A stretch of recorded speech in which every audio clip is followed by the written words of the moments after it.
Good afternoon, everybody. My name is John Mitskill. I welcome you to the last session in our two-day conference, which I think has been a great success. I wanted to remind everyone, or perhaps tell those of you who don't know, that there are two exhibits downstairs on the ground floor.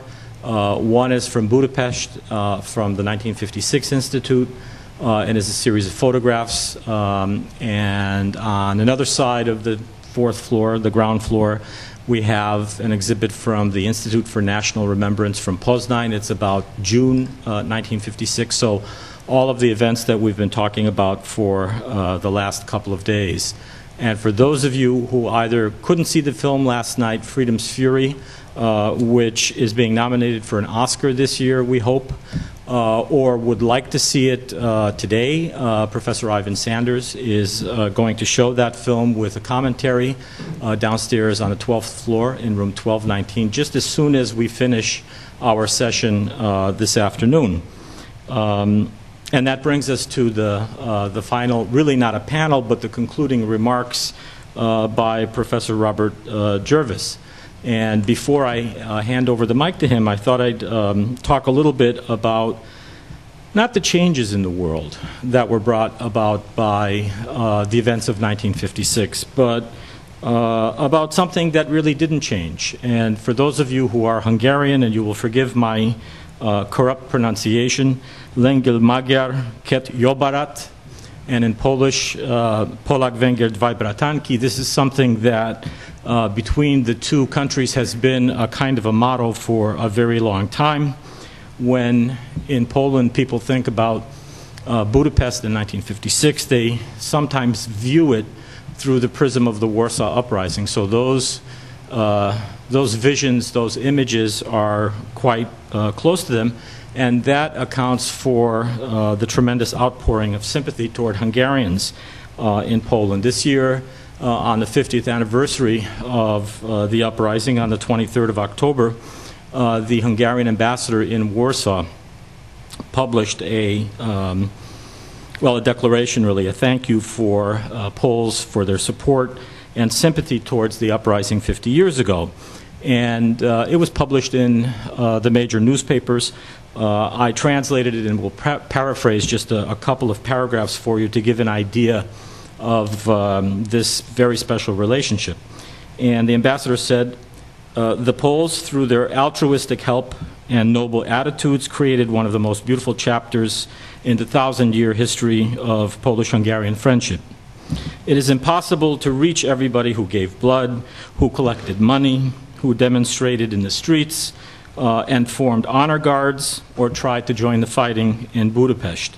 It is impossible to find all those who organized transports to help fighting Budapest, to thank those who ignored the censorship of the times, and with undisguised sympathy for the changes taking place then in Hungary, reported on those events, and to those who, after the uprising was put down, hanged Hungarian flags on public buildings and hosted the children of the rebels as a sign of solidarity.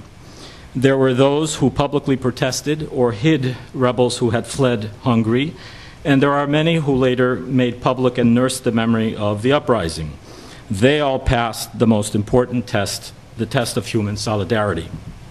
In recalling their heroism and merit, I want to remind others of our thanks, and at the same time make the younger generation aware of the timeless slogan, "For your freedom and ours," and that's the end of the quotation. The name of the ambassador of the Republic of Hungary in Poland is Mihai Győr, and this was done just a few days ago. So if international politics changed as a result of the events of 1956, at least the traditional friendship that the Poles and Hungarians have traditionally enjoyed has not changed. It remains to see how that friendship translates today into cooperation within the Visegrad Group, the European Union, NATO, the United Nations, and other multilateral organizations. To set the events of 1956 into global context, we've asked Professor Robert Jervis, one of the leading specialists on international relations theory, to offer some concluding remarks. Bob really doesn't need much of an introduction, but let me just say that He's the Adlai Stevenson Professor of International Politics and the Deputy Chair of the Political Science Department here at Columbia, which, according to one journal, was judged to be the best political science department anywhere. And I believe the university also believes this because they just opened up 10 lines in the political science department. So they are indeed a powerhouse. Professor Jervis is working on a number of projects dealing with, among others, the impact of the Cold War on American and Soviet societies. And of course, you know that he's been listening quite intently to the proceedings here over the last couple of days. So let me ask Bob to make some concluding remarks. Thank you.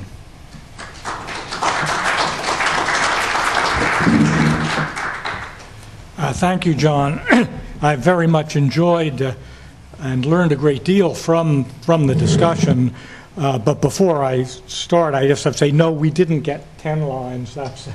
It's only actually 3. So don't be too jealous, my friends in history. And I know how I feel about other departments, so I'm not.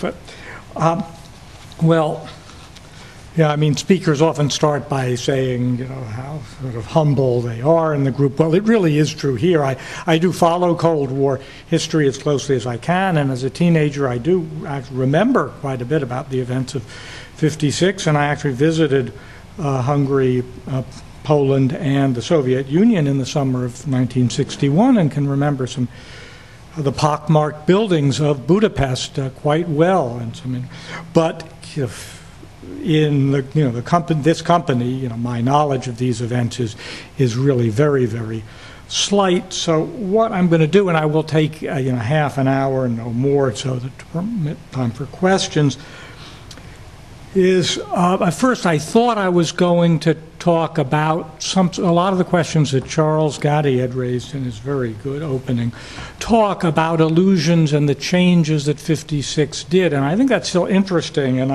maybe we'll come to it in the question period. But as this day went on, and especially as this morning's session, which I really thought was extraordinarily interesting, I decided instead to make some general points about ways of our understanding history. Now, I am not a historian, but I think there's so many interesting questions about these events that these questions bring up about what we think about the way history works. So let me just do that. I have, alas, 11 topics, which I will skip over quickly. Let me read them to you and then go back over them as time permits. Some of them are obvious, some I hope are less obvious. The first is perhaps the most obvious, the tension between generalization and dealing with unique events, and related to that, macro and micro.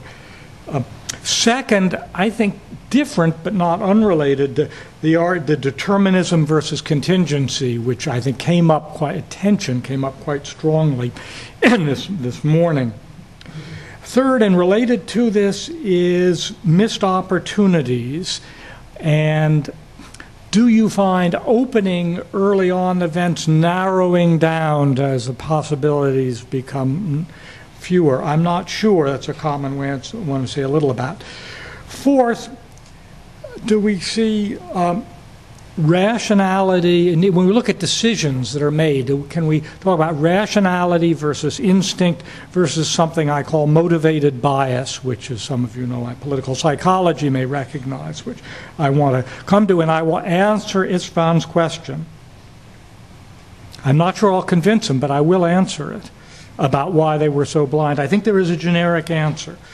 Not surprisingly, it's related to what I've been writing about recently. So. Fifth question, how much are we understanding this history through the interaction of different countries versus really internally generated processes within each country?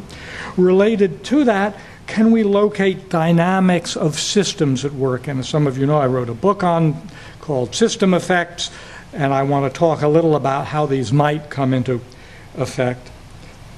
And then I want, that leads to the question of the problems of actors keeping things in control and the difference between decisions and the way they're implemented, something Charles brought up in his opening remarks and he and I talked a good deal about afterwards, and I think is very important here. Then, if I have time, I may skip these, but question of elite mass relations in this period, and again, explanations that focus on one or the other, and role of nuclear weapons, which again, some of you know I'm very interested in. And I think there's some incoherent things that were said, and the question is, are we incoherent or are the decision makers incoherent? I think it's the latter. And then finally, I want to close by the question that came up this morning about how much do current events legitimately influence our understanding of the past. It clearly influences it, but can we talk about in a way legitimate versus illegitimate? And finally, a little on some of the moral questions. So I'm going to move quickly through this list and may skip some depending on how the time goes. All right, the first in some ways is the most obvious general question of history, and I'm not going to lecture historians on it. To what extent can we generalize in history? As political science, of course, leans very heavily on generalizations. We, as a sort of discipline, don't deny that they're unique events, but would deny you can have a sensible explanation of unique events, because for political scientists, explanation means causation, and the only way we can get a causation is comparison. Especially comparisons even of quite different cases. Historians, I think, see the world differently. I mean, it's no accident some of us grew up to be political scientists, even if we love history, and others, historians, I don't think they love political science, but some of them read it and are interested in it. But I think we've developed different ways of seeing the world. But even for historians, I think that the question of how much do we understand the events of 1956, not only in their historical time stream, which is very important for you, but comparisons. For instance, there wasn't quite as much comparison between Hungary and Poland as I'd expected in our discussion. And there was some discussion about how one influenced the other, which I thought was quite interesting, but can we understand each of them better through comparing them? What about other cases in the bloc? Especially alternatives. Romania, did loosen the ties to the Soviet Union. It didn't loosen its internal repression, if anything, correct me if I'm wrong, quite the opposite. Well, were there some other paths we can understand by looking at other East European? Third, obviously, is there utility, or what would be the utility in comparing these to other revolutions in different times and places? Or even, it might be tendentious, but looking at relations of countries in what I'd say is the American sphere of influence, especially countries in Latin America. Does the American overthrow of the government in Guatemala, the intervention in Dominican Republic, would looking at these help us understand things about Hungary and Poland? Political scientists have to say yes. Many of you, I think, are apt to say no. I'm agnostic, but I think that's a general question that lurks behind some of this. Second question, which came up much more, and again, I'm not going to, only in one or two am I going to have answers. No, I'm just going to have questions. The second is determinism versus contingency. And I think many of us go around and around in our own minds on this, both as a general orientation toward history and in any specific events. And we certainly, I think, saw it this morning on the question of Hungary. Put it more sharply, what was determined and when? Where were freedom of action? Where, when, and how was freedom of action lost? Clearly, go back before the Khrushchev speech. I think you're going to see lots of possibilities arising. If you could imagine also Khrushchev wanting to de-Stalinize but doing it differently, could we then imagine, not in a silly way, but in a serious historical way, understanding the forces that are ready to be unleashed in Poland and Hungary? Can one imagine a third way emerging? Hungary turning out more like Poland, Poland turning out different, either more repression, less. But on the one hand, certain things do look inevitable. I mean, it certainly looks inevitable that no country in East Europe can break loose completely. That is, as several people said, and I don't know if anyone in the literature would disagree, it's hard to imagine the Hungarian Revolution succeeding in the sense of Hungary becoming neutral and becoming non-communist. Now we can argue what else is conceivable. The outer looks unconceivable. On the other hand, we know, and was brought out very well in the discussions of both Hungary and Poland, that the Soviets, Khrushchev himself and the Presidium vacillated in both Hungary and Poland. So is it so crazy to imagine Soviet Union intervening in Poland and then not intervening in Hungary? And that leads to a very different world. So on the one hand, you do get the sense of determinism, but they didn't seem to act as though it's a determined world, right? Khrushchev stays up all night on this. And then, well, is there something odd about saying it is determined even though the people who made the decisions think they have freedom of choice? I mean, this is a broad philosophical question. You people as historians, I think, have wrestled with it more than I. But, we have this discrepancy. There's a phrase that a number of us, another way to get at this is to say, yes, there seem to be events that look to be crucial. Perhaps the shooting of the Hungarian secret police, and that we've talked about, although we don't know what the information was. But let me take the argument that, yes, that was crucial. Well, and you could say that was in some sense an accident in that, if there hadn't been photographs or if things had gone different at that day, the information wouldn't have gotten to Khrushchev when it did. That's true, but then we have to ask what events were quite likely that would have been functional substitutes, because I think a determinist is going to say, even if that hadn't happened, the momentum of the revolution was such that it was going to produce incidents like that.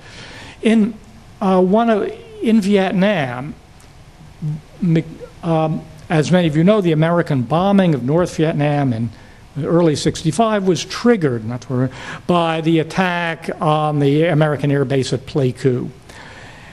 Bundy was, who I think was, whatever you think of the policies, I think Bundy, he was a friend of mine, was extraordinarily thoughtful, at least in retrospect, and he was later asked about, was that crucial? And he said, Pleikus are like streetcars. And what that means is, if you wait long enough, one will come along. It'll take you where you want to go. Not that we trumped up Pleiku, but that if Pleiku hadn't happened, other things would have taken you to the same destination. It's an interesting statement, but Mack was there in Vietnam when Pleiku happened.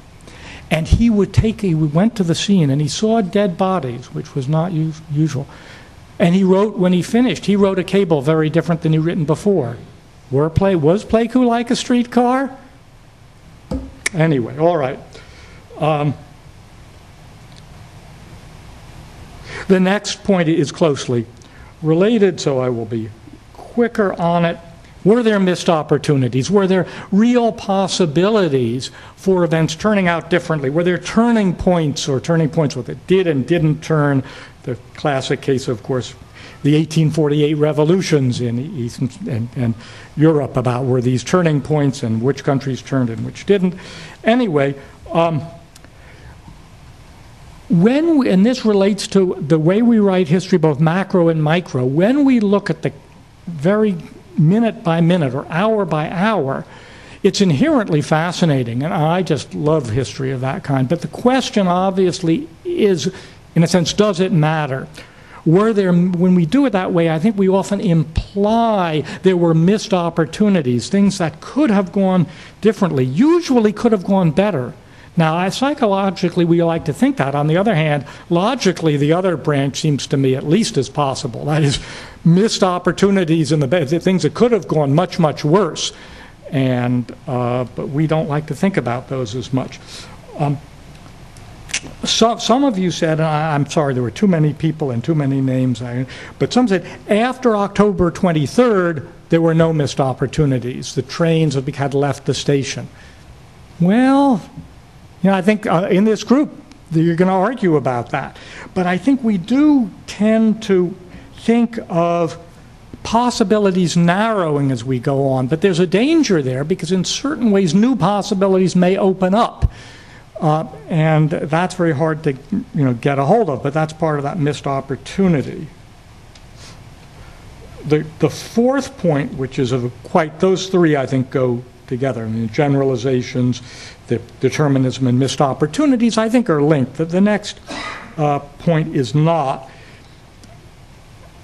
When we look at this history and try to understand events through decisions that were made, which is by no means the only way to do it, but since my own work is on, some of it is on perceptions and decision-making, it's a way I find congenial and useful.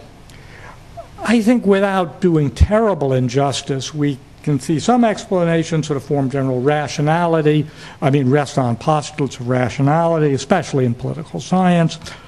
A second looks more partly at irrationality, but partly what I think can be labeled instinct. And then there's a third category of what I call motivated bias, which I want to talk about, but let me just mention the other two. First, that our first impulse, I think, and rightly so, is to do a rational explanation, not in a fancy sense of rationality that political scientists and economists do, but in the more common sense. What was the goal of a particular actor? It's the political science jargon, for person, group, whatever we're looking at. What were the goals of the actor, and how then did the actor reason? What means, ends, chains, and beliefs were in the mind that led to that? Why? When we say, why did she do that? I think that's what we're asking. What did she want to achieve? How did she see the world to make that happen? And why did she think that certain actions were likely to reach those goals?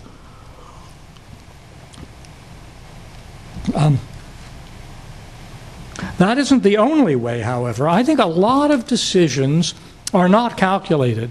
I believe, and there are some psychologists and political scientists who've argued this with more detail than I have, a lot of very important decisions are instinctive.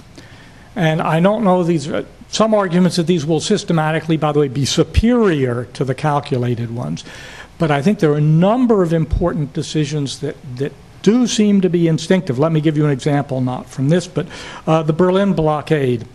The day, as you know, it's sort of doesn't announce a particular time, but still the crucial meeting after it's clear that Berlin is being blockaded.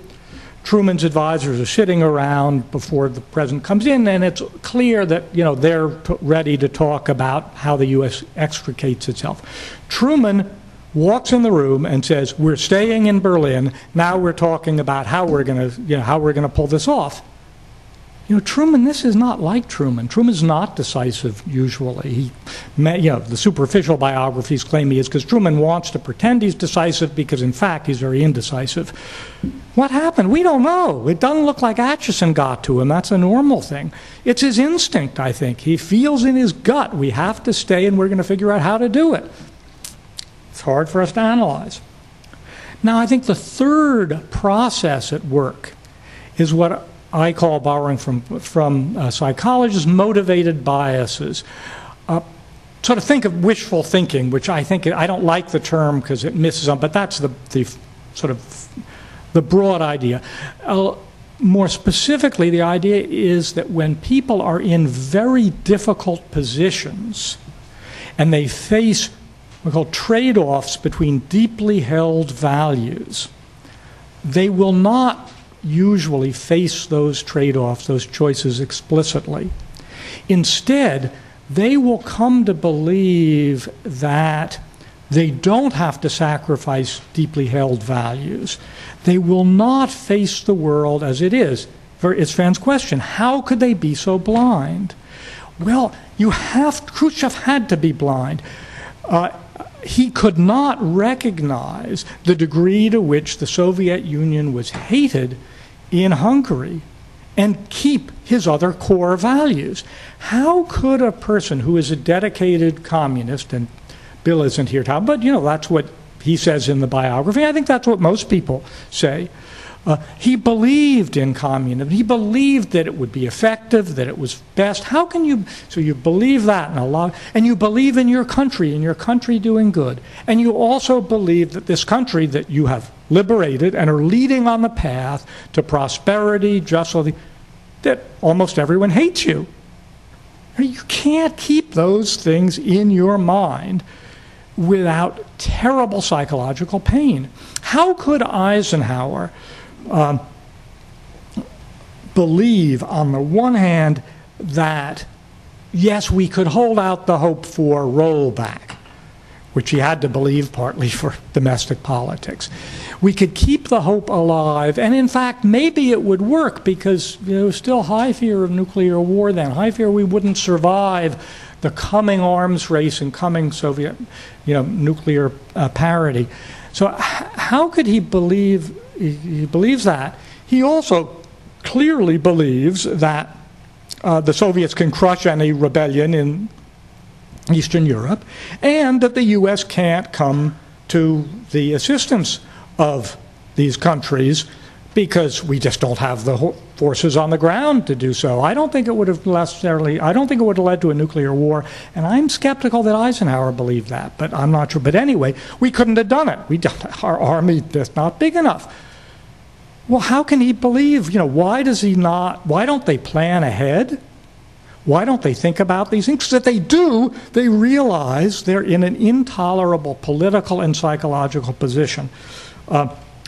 When I had a whispered conversation with my colleague Bob Blegvold, who can't be here this afternoon, and someone accused me of reading back into history my view of the Bush administration. No, there are parallels, but I've worked on this explanation long before Iraq, and I have an enormous load of historical examples that fit this explanation. Doesn't mean it's right, but no, it's not just. So I think you find people being blind in this way, and it is very common.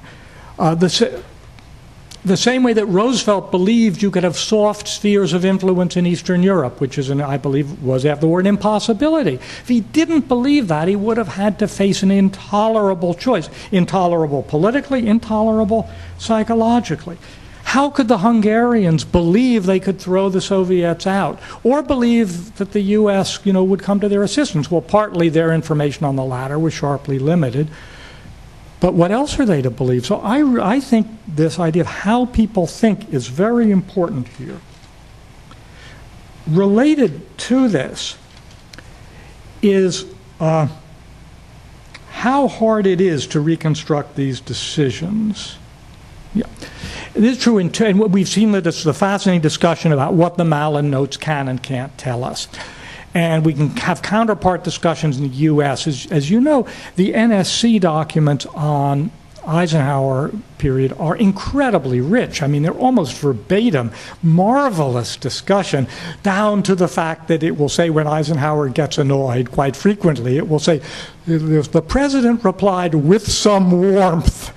And so you get all that. It's marvelous. But we know Eisenhower's not using the NSC to make decisions.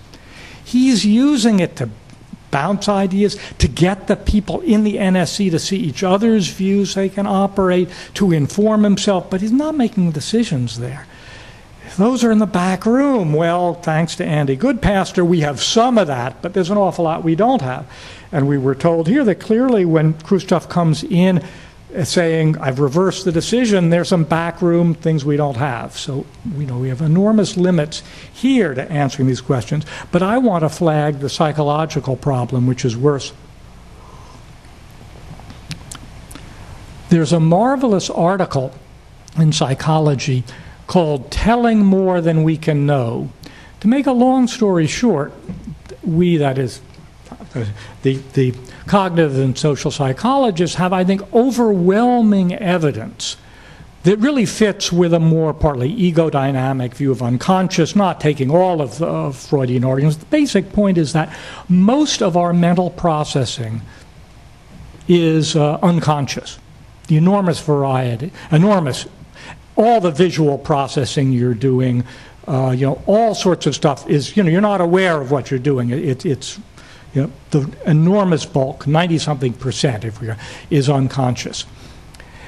Okay, you say, well, that's true of these routine things. Yeah, but it's much more than that. We know through experiments, I won't want to go into them, I don't have the time, but you can run experiments and then you ask people, what made you reach this impression or decision? And they will tell you, and there are no incentives for them to lie to you.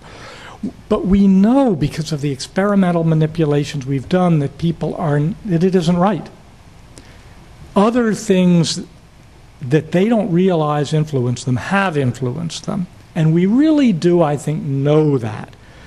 Now, does that prove this is the limits of these people? No, it isn't. You know, that the context is different. These are much more considered judgments. I believe, though, it is true. I believe that even if we could bring the decision makers back to life or interview them as they're making the decision, they could tell us something. They know they have to tell something. They wouldn't tell us what, but we couldn't be sure what they're telling us is the truth, not because they're trying to lie to us, but because a lot of these feelings that are linked to instinct, gut feelings, the answers they're giving are the rationalizations. They're not the factors that are most deeply moving them. And this is a problem. All right, I'm going to skip over several things, obviously. Let me just see what I do want to skip.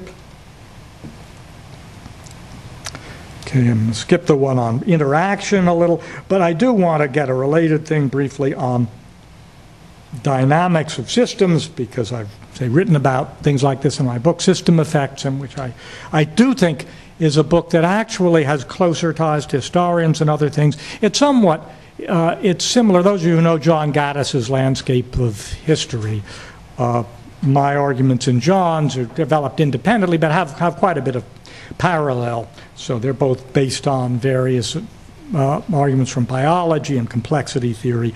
Anyway, the basic argument is much of history and social life is a system, not in any fancy way, but just in the way there are a lot of interconnections, and it means that you get complicated feedbacks in the sense of positive, of self-reinforcing and self-dampening processes. We get a lot of nonlinearities, that is, big jumps, and the timing is often very important. And related to this, and this came out a lot in yesterday's discussion, a prevalence of unintended consequences, because systems are complicated enough so that even later observers, but certainly contemporary decision makers, can't foresee the consequences of what they'll do. There is, we talk about the fog of war, but there's the fog of peace. I mean, the idea that, it's obvious, Khrushchev had Khrushchev's speech, to the extent it was important leading up to these events, and I think the consensus that I heard and read is that it is. Obviously, he didn't know, in some ways, he couldn't know psychologically for reasons I've said, but I'm not even sure, if even you put that aside, that one could ask a reasonable person to know that. The possibilities are so great, the interconnections are so complicated that you couldn't tell. So we have a great many things here that are the events are explained by the unintended consequences of actions taken for quite different purposes. And I think this doesn't mean in any way, I think, that history is meaningless or that we can't understand it. It does first give us, I hope, great sympathy for decision makers in the sense of when they turned out wrong, it's not surprising. It does, though, mean that we should expect them to be surprised often.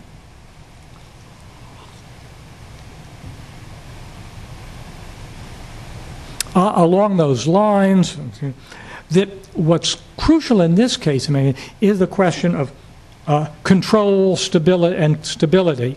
I think we heard that especially yesterday, although it came up somewhat this morning, that for the Soviet Union, what was crucial is events in East Europe could be kept in control. Their boundaries, I think, that they were willing to tolerate were large if they were predictable. If you knew how far they would go, the Hungarians or Poles would go and stop, I think quite a few things were tolerable, but of course, that often simply is not the case. The Polish leaders and Hungarian leaders, I think, could not say, we will go this far and no further, because assessing revolutions have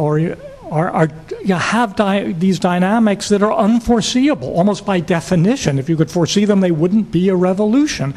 And that none of the leaders could tell where this was going, whether, say, if Naj had been a different person, he could have controlled events more, or when he could have, it's an interesting question, I'm out of that game, but even for that, what would have happened a year later or 2 years later? Clearly, a lot of what's motivating people are not the worries for the immediate future, but 2-3 steps down the road, the set of unintended consequences that could occur. And then what's very important is their views about what's likely and their views about what arrangements are stable and what arrangements are unstable. That is, you could put something in place perhaps in Hungary, but would it stay in place? And I think we see that stability and control coming through. Related somewhat is the fact that decision makers don't control the way decisions are implemented. This comes up, I think, a lot on the RFE questions. What was decided in Washington, what Washington knew? And Charles stresses, partly in his talk, and we were talking about it, the degree to which things happen on the ground that the decision makers didn't know about, didn't want.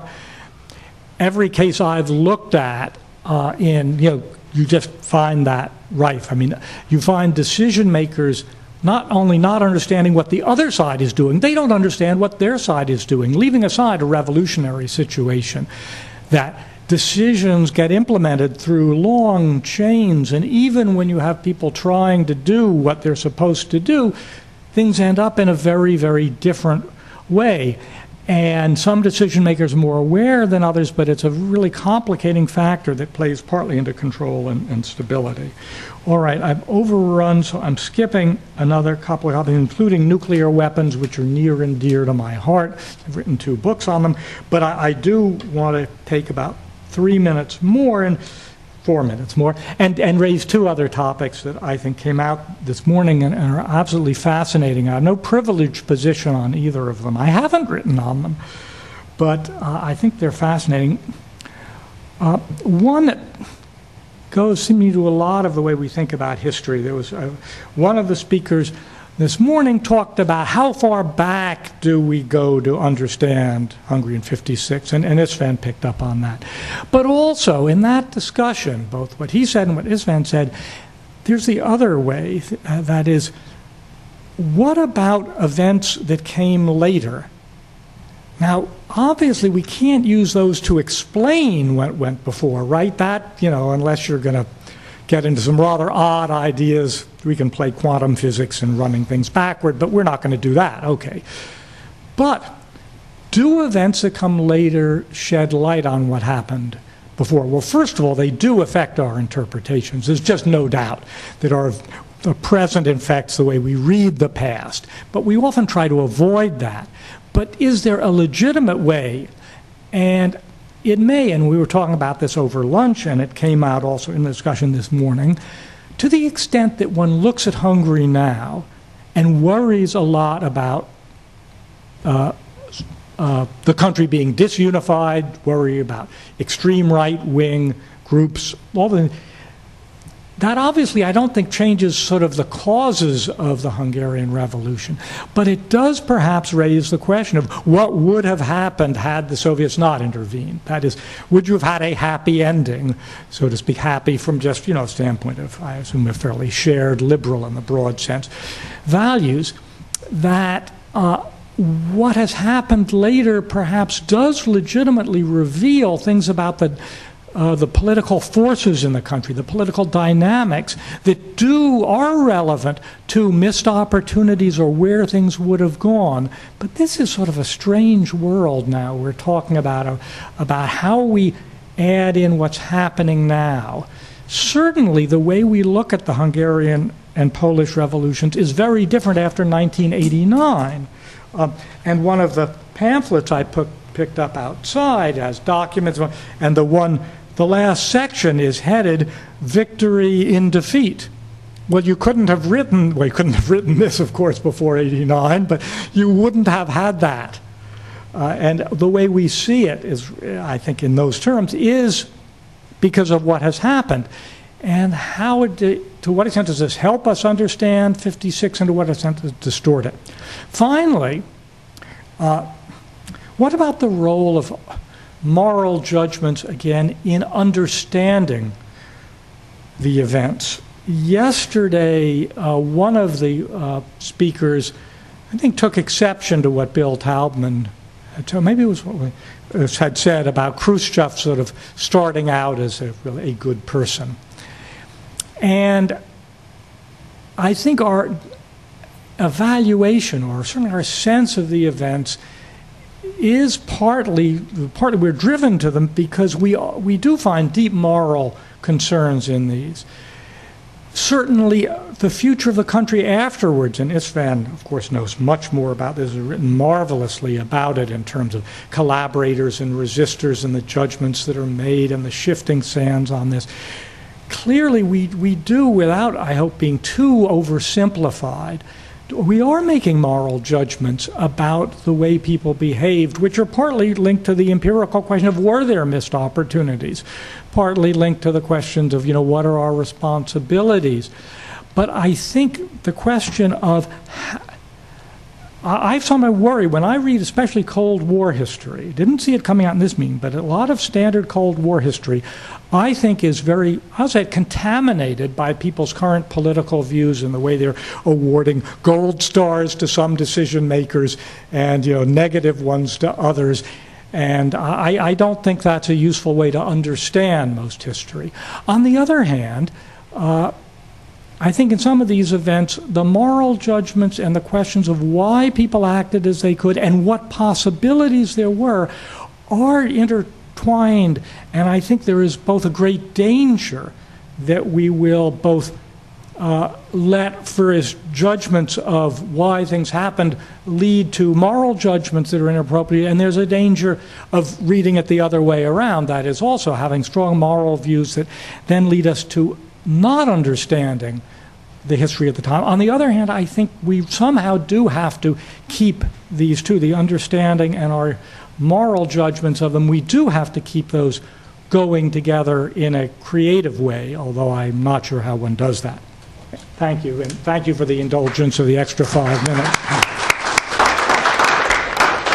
Thank you, Bob. I'll open up the floor to questions, comments. Please identify yourself. My name is Arthur. I did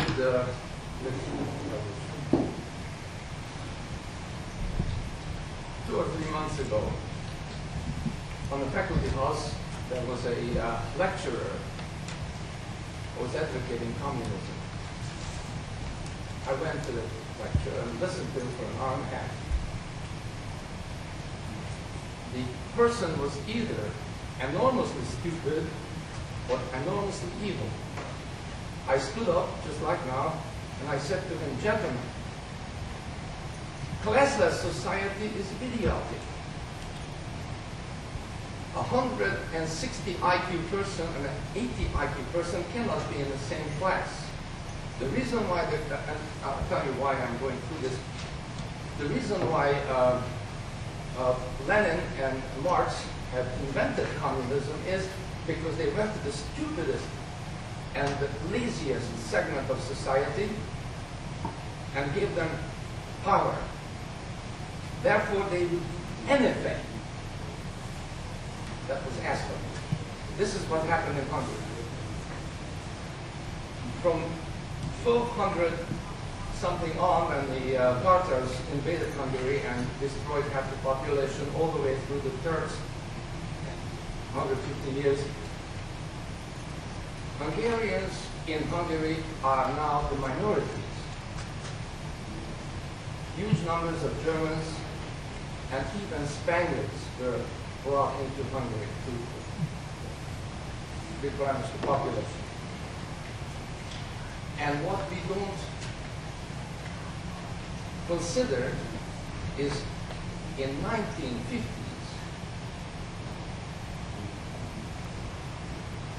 what was in Hungary was so unthinkable, so horrendous, so incredibly totalitarian that there are no words to explain.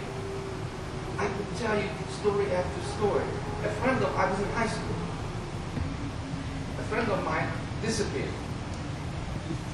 The director of the high school called the parents. The parents said, we don't know what happened to him. He disappeared. 2 weeks later, he showed up. I begged him to tell me. He said, no, I can't tell you. I can't tell you.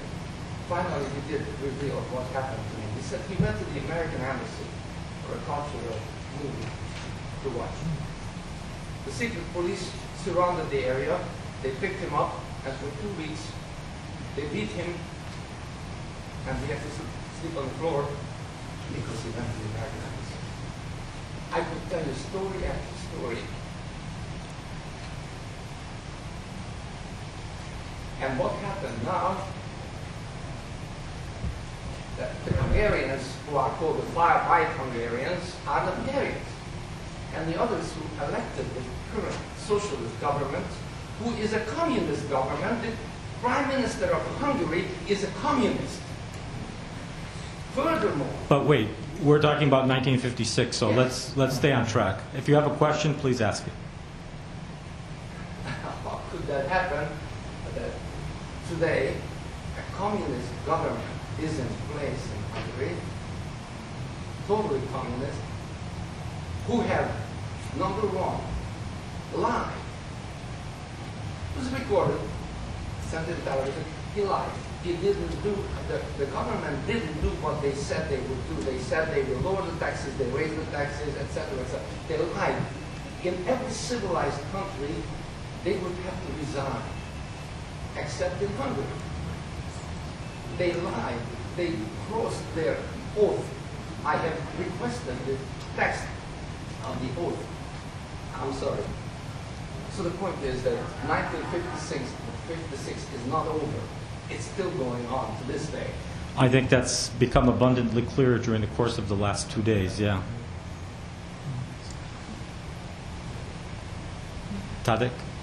My question concerns the debate which is going on in Russia about the collapse of the Soviet Union.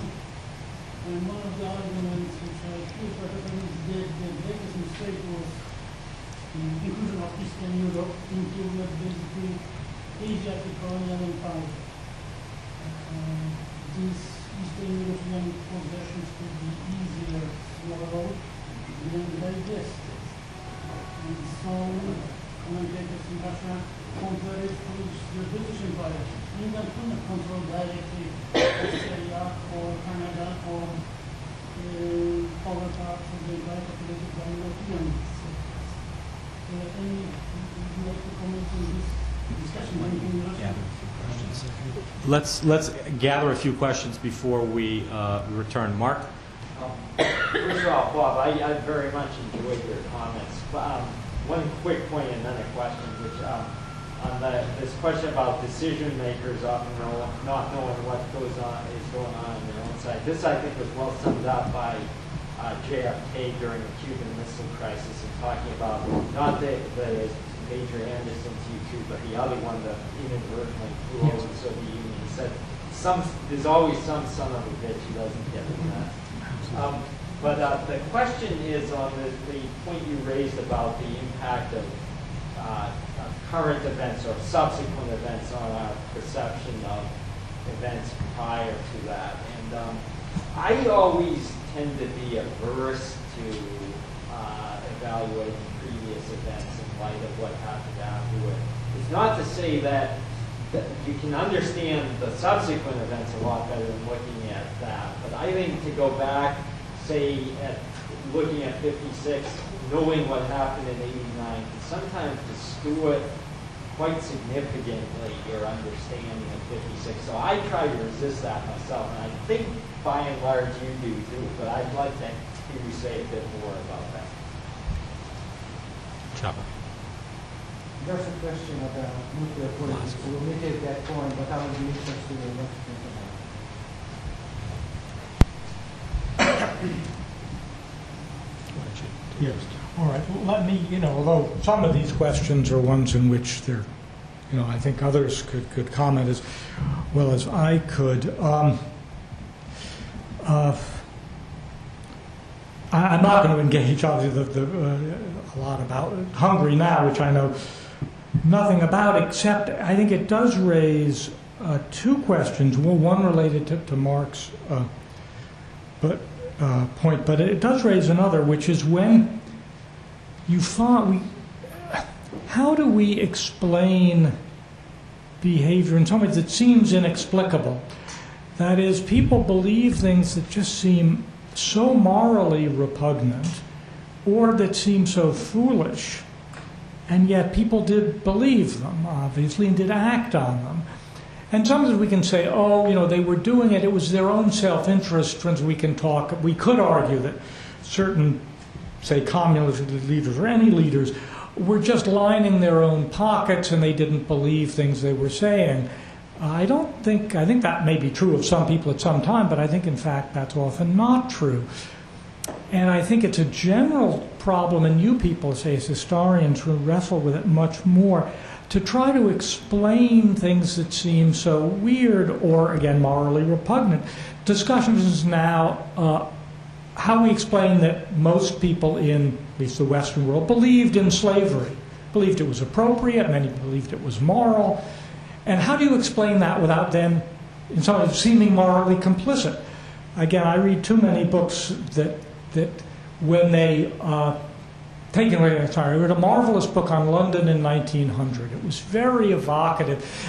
But every 10 pages, the guy had to stop and say, and the workers were terribly oppressed and this was evil. Or the dock workers, were brought in from the empire and they were treated awfully. Or, what they thought about women. Well, give me a break. That this is not the way to understand. What I want to know is, how did that society function, and how did people believe things that now we think are self-evidently wrong? Because sure as hell, 50 years or 100 years now, people are going to be sitting around, and they're going to try to explain how we thought certain things that they know are morally wrong. So I don't want to be superior to them.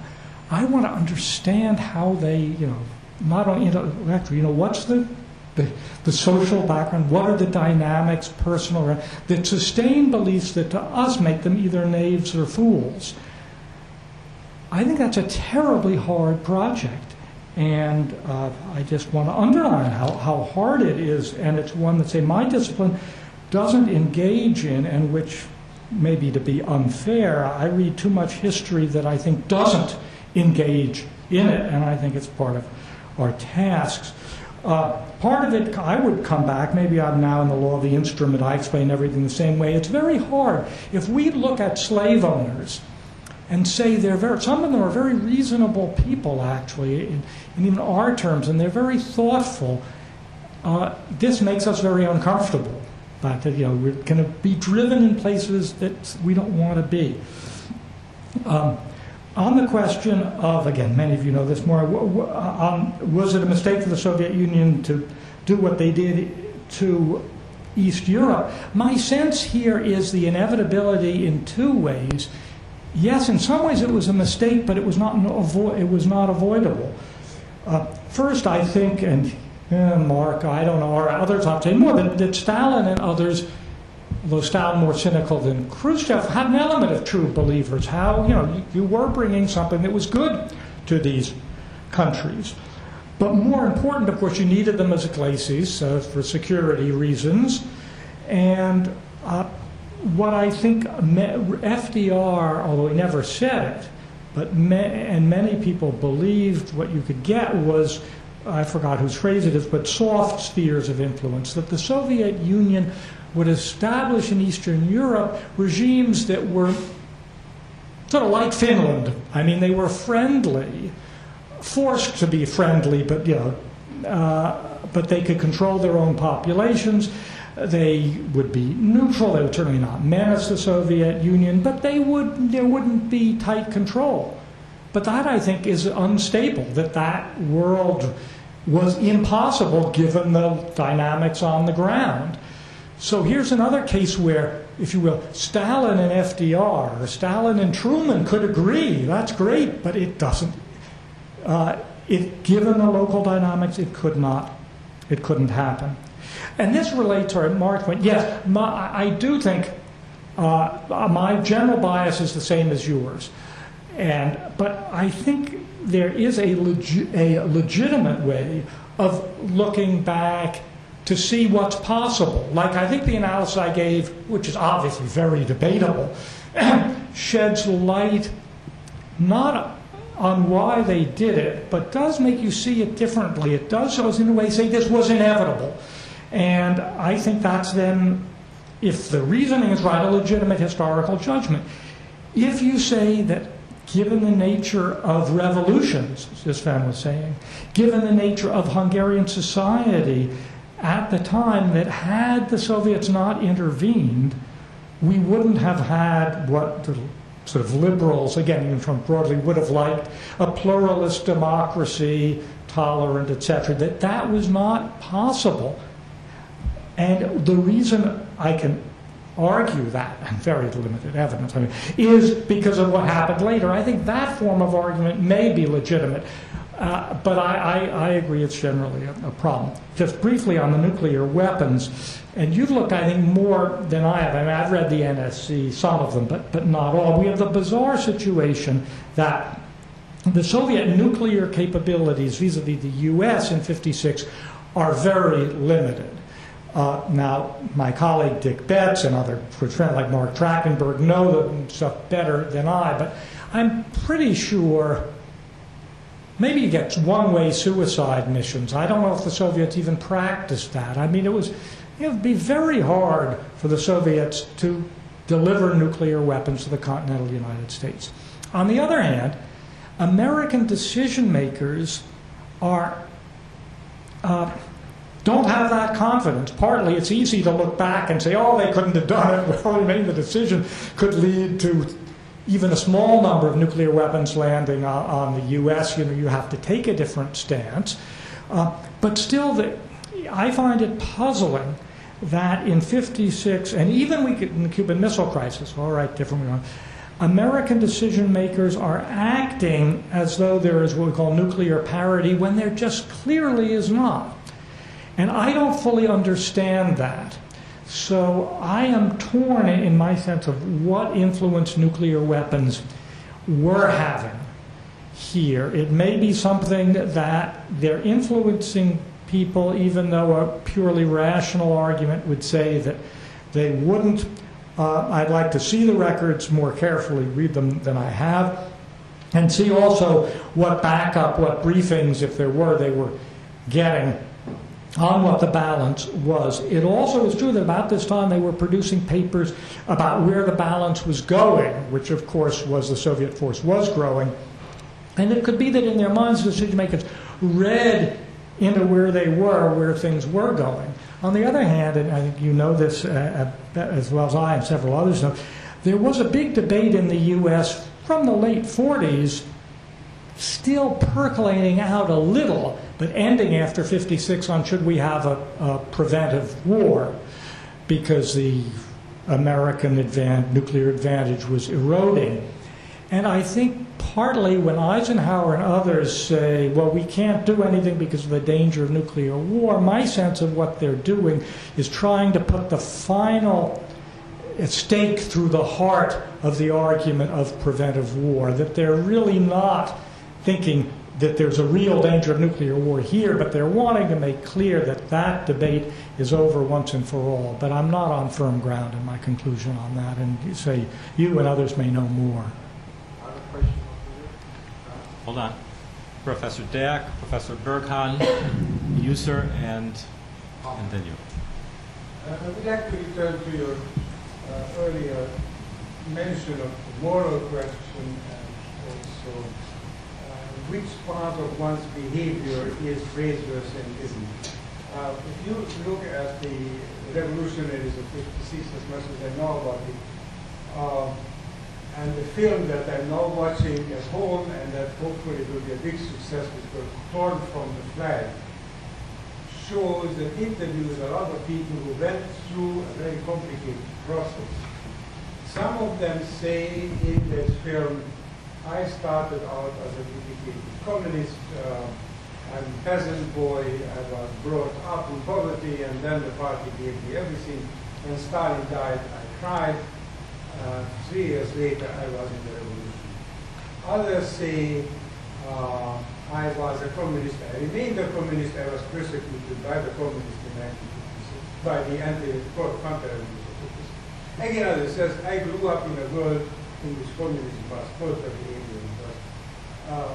But what is prevailing seems to me is a transformation of people, of persons, and that brings me back to my earlier study of the collaboration with resistance, or what I'm trying to do all the time.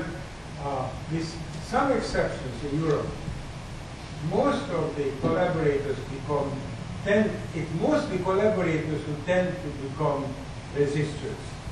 There are some exceptions like Poland, because there was practically no possibility for collaboration.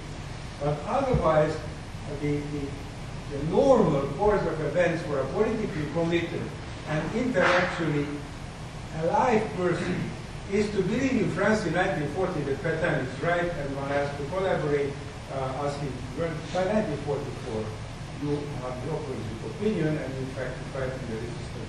The question is this opportunism, or is it ideological change? Now, we have to consider the 56 revolution was prepared intellectually by Communist Party members, practically without exception. The 56 record were all Communist Party members, Infrared was a Communist Party member. The film that we watched yesterday brought up Chori as one of the intellectual resistors. He probably was not a party member, sure he wasn't, but he's almost an exception, because those who wrote for Eurodom, Newsdag and other papers were former party members. But even, which was a surprise to me recently, those who did the fighting were very often Communist Party members. I think there are statistics, 1 out of 4 or something like that. There were several events when the Russians said to the fighters, white-billed fighters, you must be fascist, and then they took out their Communist Party membership. There were certain centers like Tűzoltó, who was a survivor of Auschwitz, a Communist Party member, and one of the leaders. To that point? Yeah, that last one. I think that in many cases it's because the person feels so betrayed to be found out that he was wrong, that he feels he has to make up for it. To this point? Yes. Yes, I want to say that essentially if you lived in a communist country after the war, you had to address yourself to the basis of the system, and that was the communist system. If you were totally against communism, you couldn't get up, even during 1956, you couldn't get up and say, I hate communism, these people invaded, Poland or Hungary, I don't believe in the basic legitimacy of the system. That was simply not publicly possible. You had to engage the system on the terms that it presented itself. Can I just one comment I want to make? I think these questions, part of that, I got out of the topic partly from both reading what Isfan has written over the years, which I find just enormously stimulating, and the discussion, he comments in his discussion over lunch. And I think perhaps Americans find these discussions particularly difficult because we have not lived through difficult times. That is, that the United States, certainly in my lifetime, yes, we've all made moral choices.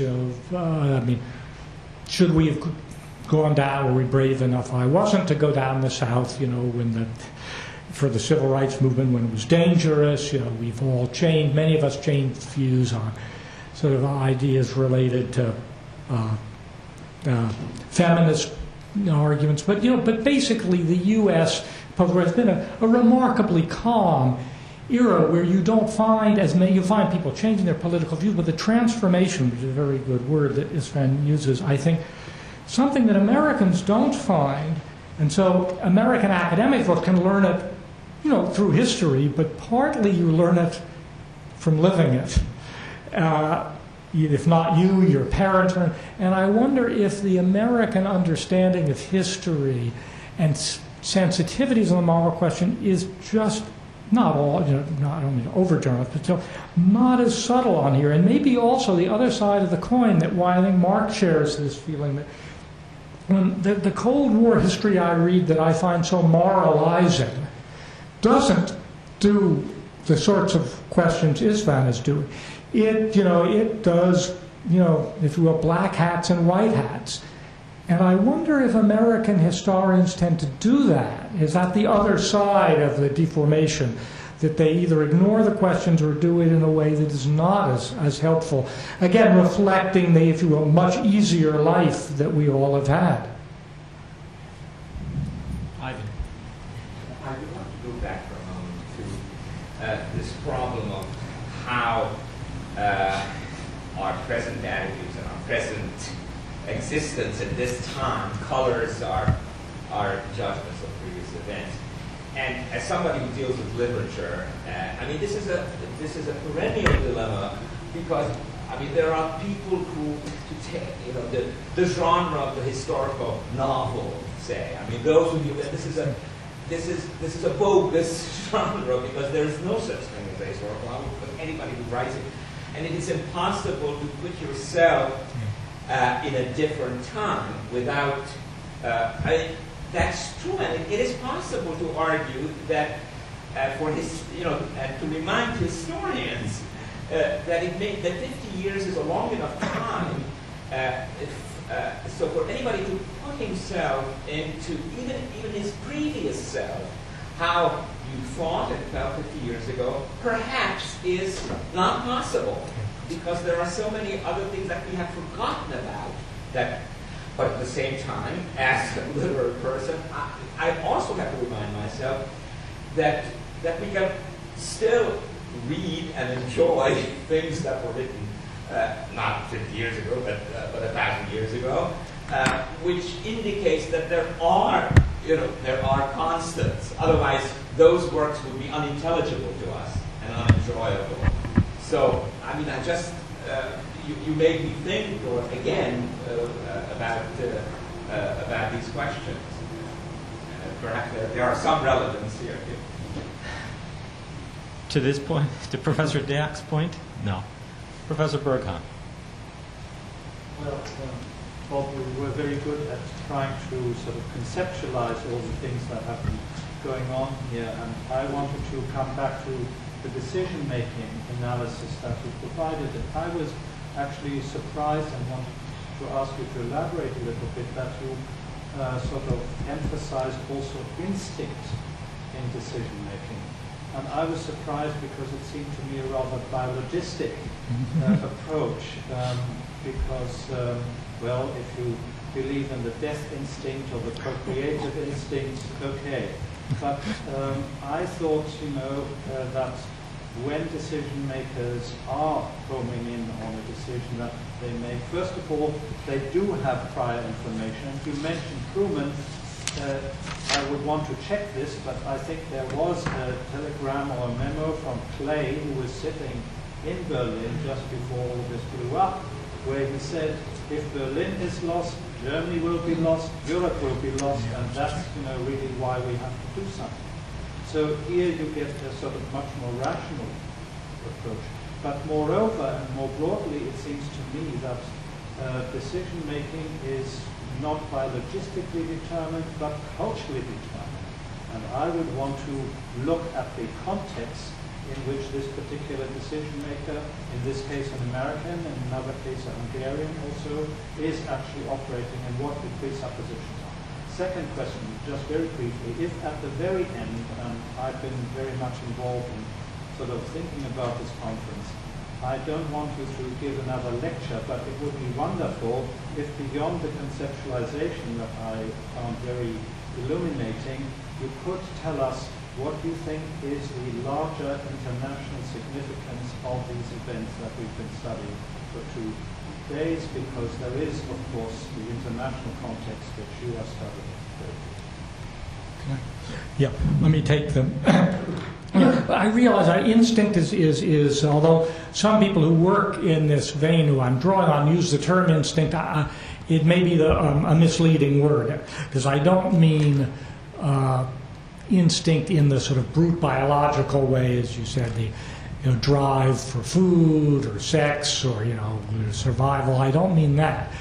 And also, I admit the Berlin. I'm going on my memory of an article by my friend and former colleague Debbie Larson. I haven't reread it, and you may well be right. But what I do mean is almost say it's biological but different. A gut feeling. That is, yes. It isn't as though they aren't thinking and calculating at all, but something that they don't understand fully leads to that conclusion. And I don't in any way want to exclude the cultural element or even personality, but rather than Truman sitting down with a yellow pad and doing what Nixon said he did, which I don't believe he ever did, list all the pros and all the cons, and here are 4 ways in which this could do. No, it's, he may get some information, but he reaches what we call closure very, very quickly. We're going to do this. Well, I mean, it's crazy. How the hell can he decide to stay in Berlin without knowing it is possible? And I think the experts all agree that given the American thinking at the time, it wasn't possible. I mean, the improvisation worked. But none of the people who knew the logistics believed that it could have worked. And it turned out the Soviets acquiesced. I mean, they could have done a lot of other stuff that made this pretty difficult. So when I say instinctive, I mean it in more that way. Although I should check to see, and the clay cable would be quite interesting. But more, my sense is, and here I'm on even thinner grounds, that Truman was getting fed up, and my reading of Truman is, he is quite emotional, and that he just had it and was going to do, he wasn't going to then calculate. He was just going to take a strong position. On your second point, let me just say a little, not much. I sort of initially was going to do that, but I found this morning's discussion so fascinating. Bring up the other. I think 56 is a turning point, and for better and for worse, I think it does end a lot of illusions on both sides. Soon the Soviets realize, well, they're not going to be loved. That they have a perennial problem they have to manage in a way that I'm not sure they realized before. Although, again, I'd leave it, you people know this much more. Also, I think it's the final, again, blow to any hopes of making real progress in West Europe. The desertion of the intellectuals, I think, kills. Granted, there wasn't a lot of hope, but I think there was some hope before that their system was going to have that appeal. It's for the Soviets, again, I think, related to the final realization of dividing Germany and Europe. I think it's true on the American side that there are things that, and I don't know about the West Europeans at all, the Americans have, of course, have rejected neutralization of Germany for very good reasons, I believe. I would defend that. But anyway, they have rejected it.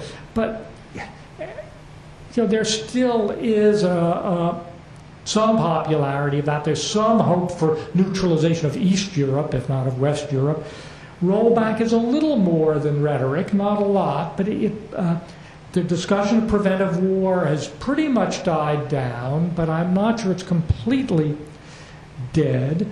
There's the fear that's very strong in the late 40s and early 50s that the U.S. cannot stand a long Cold War. And someone mentioned Greg Mitrovich's book. It's published in the series I co-edited, and I think it's a marvelous book. And so that Greg points out that I was really amazed by, and I think maybe people disagree, I haven't seen a rebuttal, that in the late 40s and up to, I think, about 50, that a lot of people in the U.S. simply don't think you can have a long Cold War. They think either it'll lead to war through various accidents, or the American society will in some ways crumble or insist on lashing out. So one of the reasons you get quite heavy covert action, unsuccessful, quite heavy, in the late 40s and through Eisenhower is the belief that war is inevitable unless we end this. I think that someone coming through these crises, and Suez perhaps, there's a belief, I don't want to say understanding, it turns out to be true, but a belief that the system is manageable. that we can have a long Cold War and survive as a social system. We're not going to necessarily get into war. That getting into the era of nuclear parity isn't going to be pleasant, but it's survivable. So I think, in a way, it does make the world much more stable, and not necessarily a pleasant stability. But I think it does, I think it really is an end of an era from, if you will, the beginning of the Cold War. You know, it was changing. But I think it is, in that sense, if not a turning point. I think it does close doors. It does solidify in people's minds beliefs and ideas that were forming and make it, you know, fully accepted. And I think that is extremely important. And then I think it partly helps explain and lead to part of the next phase, to be overly schematic, of the competition in the third world. Because if Europe is stable, for a variety of reasons, you know, both sides turn to the third world. So it's in some ways the end of the Cold War. I mean, not the end of the Cold War in Europe for the people there, but I think in some ways it is. If you were to write a book, you could sort of, until 56, you have to write about Europe. You could write, in some ways, a lot about the Cold War after 56 without Europe. Laszlo, did you have to this point? No. Then in that case, let me ask this gentleman who's been patiently waiting. My name is Laszlo Sarkozy. I work for Pakistan. We were talking about events leading to 1956. I'd like to tell you something from experience and also an opinion. The communists took over in Hungary in 1948. I think that's when 56 began. My father had a vineyard, 8 acres, that made him an enemy of the working class. In 1949, they kicked me out of the university. I worked in a coal mine for 1 year. And the legend was, official legend, the communists are the pillars, the miners are the pillars of the Communist Party. That's what we heard all the time. I spent 1 year in the coal mine. They hated communists more than anybody else. I don't want to give you details. I have several stories I could tell you, but they did, as I said, hate communists more than anybody else. And after 1 year, I came to the conclusion that these are the pillars of the Communist Party. All you have to do is sneeze and the empires will collapse. And that's what happened in 56, and that's what happened to the Soviet Union. All you had to do, just sneeze, because there was no large support for any of these suppressive empires and governments. And the second is my opinion. My opinion is that politicians in the extreme left or the extreme right are corrupt. Yes, they are working for their pocket, and the Politburo of the Hungarian Communist Socialist Party, whatever you call them, they had their own stores. They could buy American cigarettes in 1953 and in 1970 and 65, and they were really lining their own pockets, and they are trying to protect their own interests. And there was probably close to 90% of the population that at any moment, if there was not enough force to suppress them, they were able, and they would have been able to rebel and turn on the system. Thank you, Mr. Sarkozy. Harold Baumgartner. I'm not a historian, and I'm interested in this. I find it very curious that one person's name seems not to have been mentioned. I haven't been here in the morning, just the afternoons, and that is the corporal from Braunau. And he was just dead for 11 years. But when you think about it, and this is the difficult, I had some difficulty arguing with German communists in the late 50s and 60s about the contribution of the Soviets to the secret but in Hitler-fascism, over the victory over Hitler-fascism. And you know, we can compare evils, but I think there's no question that Hitler-fascism, with its 50 million people, you know, were one of the most incredible evils in history. And the Soviets did contribute very much to the victory of Hitler faction. I don't think you can take that away from them. And I've always had trouble when they mention their 20 million dead, and their, I argued Lend-Lease, but they then argued tank construction behind the Urals and the 3,000 tanks that faced 3,000 German tanks in Kursk. So is there any kind of moral positive on the part of the Soviets in this whole picture that we're talking just 11 years after Hitler fashioned these thankful demise? Can you take that? Well, I just want one small point.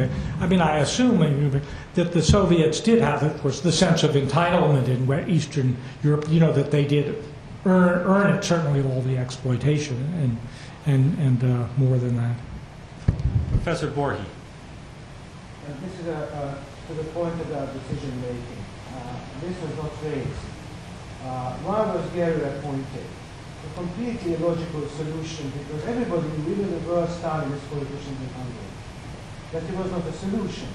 But the way you make decisions is very much contingent on how you interpret the outside world. And this is the problem with Soviet politicians, that they interpreted the outside world, events in Eastern Europe, according to the dogmas of Marxist-Leninist ideology. And unless you don't understand it, you don't know why they responded as they did. And let me give you a couple of examples. Khrushchev says that events in Poland were no more than the sabotage of external and internal enemy. Zoltán Vas, a Muscovite, a bona fide Muscovite Stalinist communist. He goes to Andropov, the future CPS first secretary, and tells him that, look, the appointment of Gary is a disaster. He's not the solution. You should appoint him or not, because he's the only person who can pacify the situation in Hungary. And what's Andropov's response? Voshi's views, who's a communist, can be attributed to his radical rightist views. And in the summer of '56, he says there's a lot of hostile propaganda in Hungary, Titoist and imperialist and class enemy.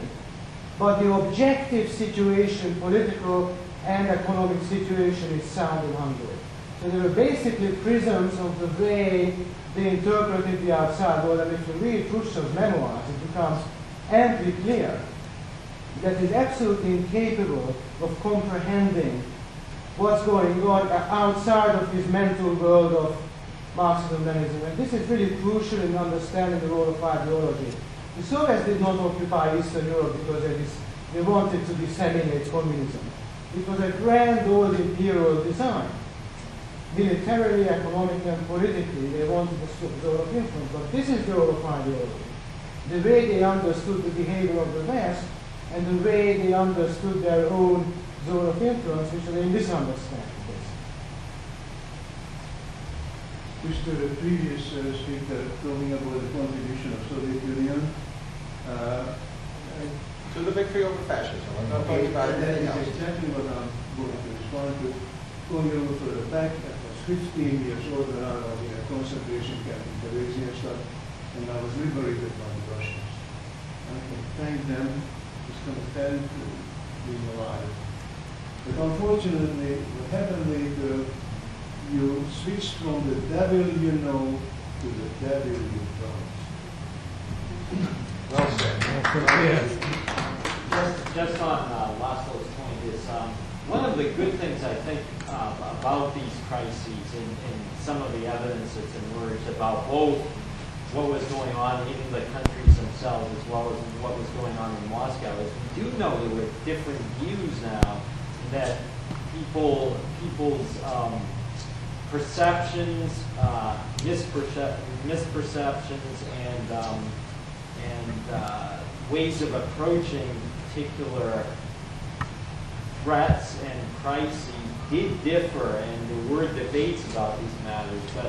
But that as decisions were being formed, it fits a lot of what you wrote in the book on misperceptions and perceptions and misperceptions. Is that people, as the range of possibilities is narrowing and people focus in, a lot of these differences in views tend to get shut out.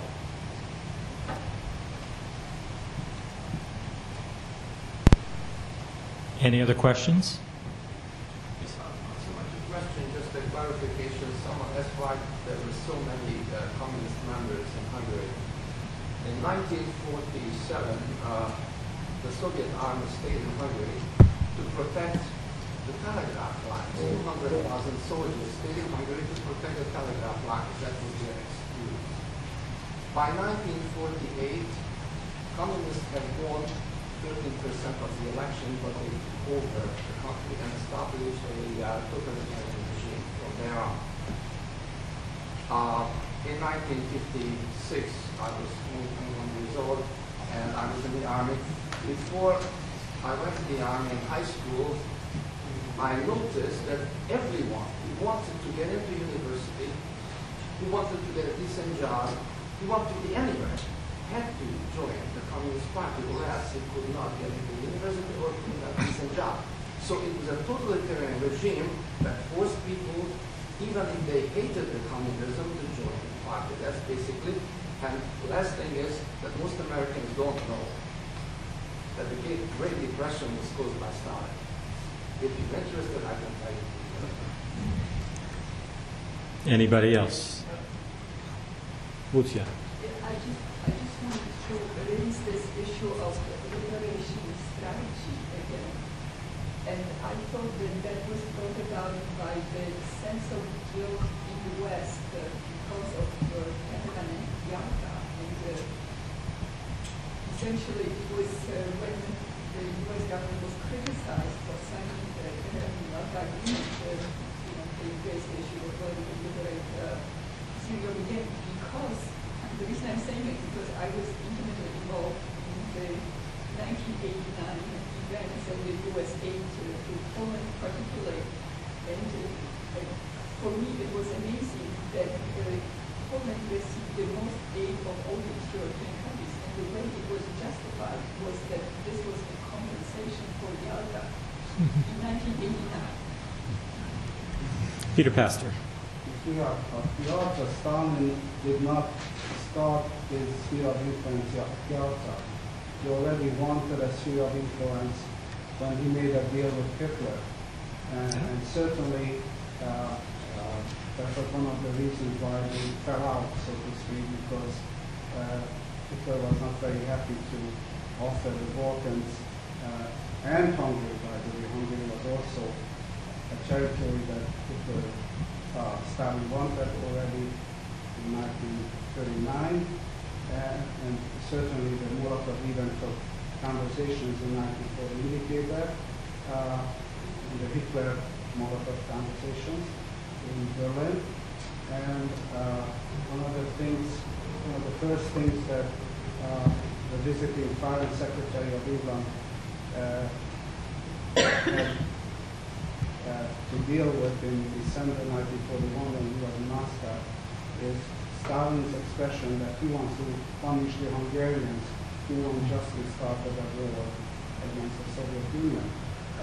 So when we contrast that with this question of ideological justification, because after the war we see that for this territory the ideological justification is that comes the next war we will have a kind of defensive area.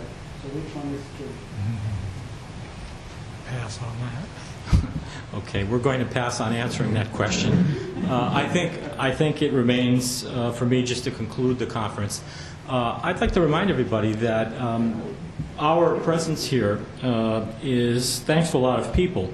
When you look back at the history of higher education in the United States and the emphasis on the Soviet Union after the Second World War, you understand why a place like Columbia had a very strong Soviet studies program and why there is a Harriman Institute. And of course, having that kind of financial wherewithal over the years, as well as the possibility to hire professors to teach about the Soviet Union, meant that there was a very large Soviet/Russian presence at Columbia. There was also, at all times, practically, an East Central European presence at Columbia.